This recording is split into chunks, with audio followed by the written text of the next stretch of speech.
These are my thoughts on season 4 of Invincible. I know I am very late with this. I haven't posted a video about it ever since the beginning. There have been complications. I know, I'm sorry, I need to do better. But we're doing it now. Honestly, the first 10 minutes of the first episode reminded me of My Hero for a second. Like, Mark and All Might are the only person that's keeping the world afloat right now. And honestly, I kind of feel bad for the Guardians a little bit. Like, they fight in threats that it has to take Invincible to beat them. Honestly, I find it mad peculiar that every time something crazy happens to Earth, Mark is always on Earth. Now, like, hear me out before you start saying something. This man be off planets for months on end and nothing be happening. Like, imagine how it would have been if Mark wasn't here for the Sequoias or the Flaxen invasion. And honestly, I don't understand why Eve continues to see this nigga, bro. I mean, like, the mom's fine, she's good, she's fine to mom, but the dad.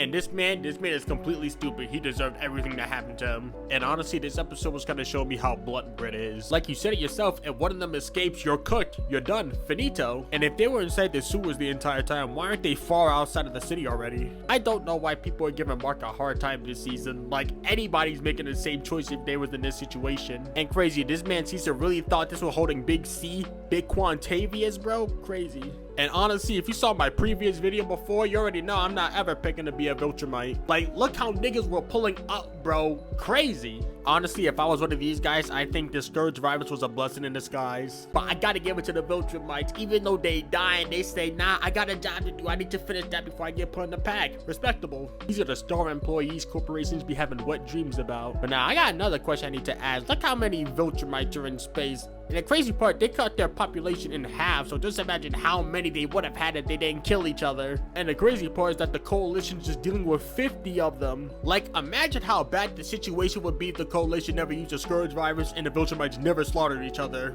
And honestly, I don't really see how Space Racer is that much of a threat to the Viltrumites. Yeah, I know it's the gun that's dangerous, but you would have thought with this superior speed, the Viltrumites would have just blitzed this man. And he can't miss. But let me tell you something, if I was Omni-Man in this situation, this guy, he would have been put on the t-shirt already. Especially after this. Pass the controller to somebody else, bro. Make somebody else a party leader. And honestly, I don't really think no one can be that mad at Thetis. Of course, anybody would be mad if they seen billions of their own people die. But didn't y'all do the same thing to how many planets? Weren't you about to do the same thing to Earth? Well, sort of. Honestly, if they really want a job done, I know their numbers are really thin, but why not just send 10 Viltrumites instead of 3? Honestly, you gotta love Machine Head's voice. If you don't love his voice, I don't know what to tell you. I don't know who bothered even pouring this man a glass. He can't drink it. Now, my question is, why is Cecil on Mark's dick so hard when he knows damn well he do the exact same thing in this situation? Why? Because he's a Viltrumite?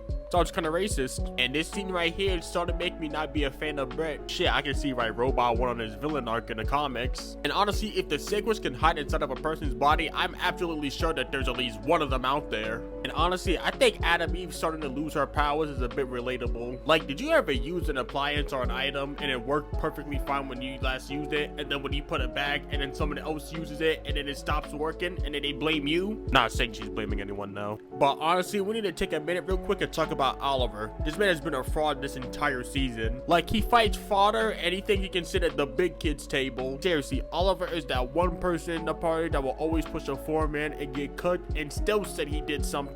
Call me crazy, but I love it when a nigga get tumbled. And ain't it these niggas' second or third time trying to invade Earth? How many times do we have to teach you this lesson, old man? Honestly, you gotta get this Flaxen props. Bro understood the mission and did it with no hesitation. Real talk, sometimes I feel like Mark gets a little too comfortable with being the strongest around. Honestly, I was getting a lot of solo leveling vibes in this episode. And it's crazy, Baby was getting jumped the entire time and still came out on top. But seriously, Volcanica was on some disrespectful time and bro said you was half off, you was half off, and you was half off, and he gave her a knuckle sandwich, bro, feeding her. Real talk, to me, it's crazy how all of them survived this. Technically, if she was leading Invincible here, wasn't she technically leading him to a trap or something? I mean, it definitely works in this guy's favor. And crazy, in the world of Invincible, hell is actually sort of good.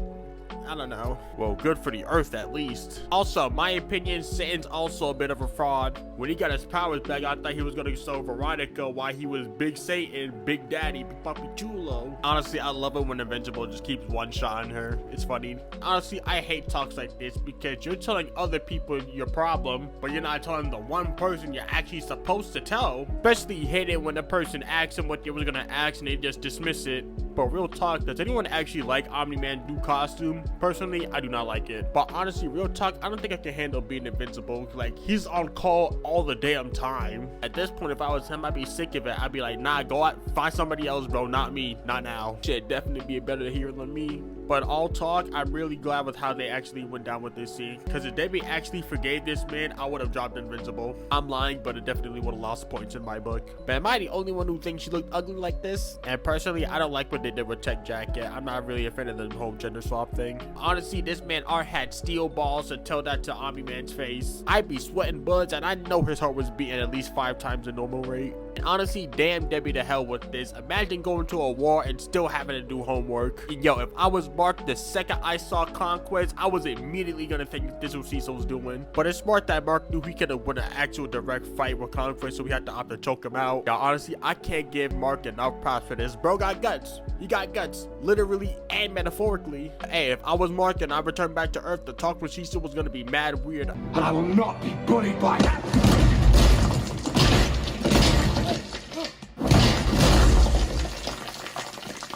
I'd be like, yo, Christian, you ever had a man dig so deep in your guts he was literally rearranging your soul? Pause. See, I call a cap that Tech Jacket can't make this bigger. Personally, with this episode, I think they were downplaying Omni-Man a little bit too much. Like, they making him too much of a bitch. And they nerfing him too, because I could have sworn in the comics he was one-shotting these monsters. And honestly, somebody needs to slap Oliver. Like, Conquest did not do enough to this nigga. But it's at least good that they used the time to get to know each other and bond like a real father and son. But nah, real talk, if I was Alan in this situation, I'd be following that Viltrumite. Niggas was jumping me, and when the tables finally turned, he wanted to leave. Nah, I'd be like, Space Racer, we on his ass. But in all seriousness, at this point, why is Tech Jacket even here? She has done nothing impressive so far. The last bit of the episode was straight action, and I love it. Let this be a lesson to y'all. Don't fuck with your elders. He might fuck you up. I was genuinely surprised when I saw Thanos actually putting in some work. And I heard a lot of arguments about Omni-Man not being able to carry this entire Viltrumite shit by himself, but I've heard a lot of different arguments. And look at this nigga Oliver emoting, bro. I bet it did 0.5% of the actual lifting. But now we off to Viltrum in the next one. Also, I love the Conquest Bay because they had me for a second. I thought he was about to pop up from the grave. I was like, oh, okay. Hold on, I gotta fix this scene real quick.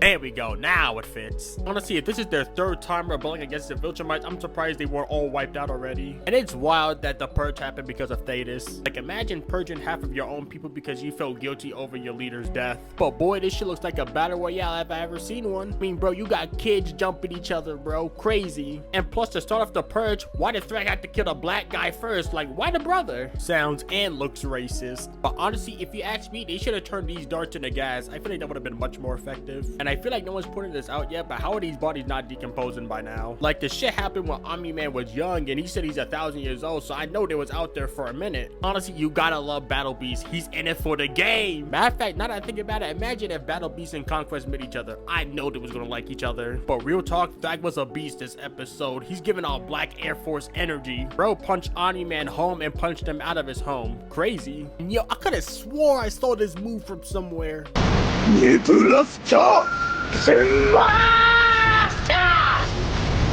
Thrag, I can't thank you enough. I know I'm hating on Oliver at this point. I wanna like him. I'm trying. Honestly, Invincible should have knew that the hairline was the most hardest part of Thrag's body. But real talk, every time I see them blowing up planet Viltrum, it reminds me of the Omni-Man versus Bardock death battle and how bullshit it is. Honestly, you can't even blame Thrag. Imagine offering semi-peace and the ops blow up your home. I understand why Thrag's mad. Like, the barber was probably still on Viltrum and he dead now. Now, the crazy part about this entire episode to me is that when Mark and Oliver tried to run and Thrag was like, come on. Real talk, is crazy to see that the gang's all together. You would have thought after blowing up the home wall, none of them was making it out. But real talk, I'm not really a big fan of how they handle this scene compared to in the comic. Me personally, I expected at least 3 minutes of straight carnage. But honestly, you do gotta agree with Tech Jacket. Even if y'all get to Earth and the Viltrumites are there, what's your plan. Honestly, this scene is wild. Like, bro fought Thrag once, and he's having episodes about him. And it's about time they gave this man a backbone. Stick up for yourself. Eve, you have nothing to be ashamed of. You see, I like me a little meat on the bone. Real talk, Cecil had balls of steel to talk to Omni-Man like this. And it's crazy, Debbie was on that ship the entire time and she never once noticed that view. Like, bitch, all you had to do was look ahead. After everything, I gotta give Mark props. Bro still threw the first punch. Mighty balls of steel. Real talk, what do you do in this situation? Like, it's kind of a win-lose situation. This nigga Krieg wasted no time. I'm gonna have to start calling this nigga Craig now. Honestly, I feel like they should have gave Tech Jacket the virus. Maybe they could have weaponized it into the darts or something and they had to tell Mark and the others, be wary.